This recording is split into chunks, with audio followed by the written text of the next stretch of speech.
اگر عبارت دریافت نمایندگی بیمه رو جستجو کردی، احتمالاً دنبال ایجاد یک کسب و کار بهتر یا شغل بهتر برای خودت هستی. اما قبل از اینکه بخوای یه قرارداد نمایندگی رو امضا بکنی یا بخوای فرم درخواست همکاری پر بکنی، دوست دارم یه چند تا نکته رو با هم بررسی بکنیم. اصلا بیا اینجوری فرض بکنیم که همین امروز نمایندگی بیمه رو گرفتی. یه چند تا سوال میخوام ازت بپرسم و صادقانه به خودت جواب بده. اولین مشتریات رو چطور قراره پیدا بکنی؟ چطور قراره بهشون مشاوره بدی و اعتمادشون رو جلب بکنی؟ اصلا از بین طرح‌های مختلف بیمه‌ای قراره که کدوم رو پیشنهاد بدی؟ اگر مشتری شما یک سوال تخصصی داشته باشه، چطور قراره بهش بهترین جواب رو بدی؟ اکثر آدما فکر میکنن نمایندگی بیمه گرفتن مساویه با درآمد، اما نمایندگی گرفتن فقط گرفتن مجوزه و تضمین درآمد شما نیست.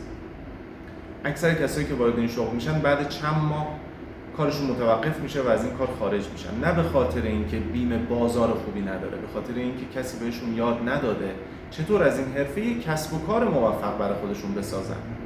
فرض کنید در کنار نمایندگی که گرفتید یک برنامه رشد و توسعه هم داشته باشید که بهتون یاد بده چطور مشتری پیدا بکنید، چطور مشاوره بدید، چطور بهترین طرح‌ها رو پیشنهاد بدید و از همه مهمتر چطور خلق ارزش بکنید. چون توی این کسب و کار، توی صنعت بیمه، خلق ارزش برای شما درآمد پایدار میسازه، نه صدور بیمه نامه. به همین دلیلی که من تصمیم گرفتم تجربیات خودم رو در اختیار کسایی قرار بدم که واقعا میخوان این مسیر رو حرفه‌ای شروع بکنن. اما من پکیج فروش نیستم و دوست ندارم از شما هزینه‌ای بابتش دریافت کنم. من دوست دارم توی موفقیت شما شریک باشم. اینجوری نه شما ضرر میکنید نه من. خوشبختانه شرکت بیمه کارآفرین بستری رو مهیا کرده که این اتفاق بتونه رقم بخوره. یعنی شما در کنار اینکه کد نمایندگی رسمی خودتون رو دریافت میکنید، بتونید از آموزش‌ها، پشتیبانی‌ها و منتورینگ ما استفاده بکنید. اینجوری تجربه یک تیم رو در ابتدای کار همراه خودتون خواهید داشت. هدف ما این نیستش که شما فقط یک نمایندگی بیمه بگیرید. هدف اینه که بتونید یک کسب و کار موفق رو در صنعت بیمه بسازید. اگر احساس می‌کنید این اون مسیریه که دنبالش می‌گشتی، به من پیام بده.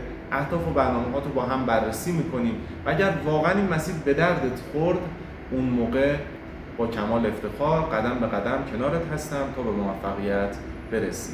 انتخاب حق شماست.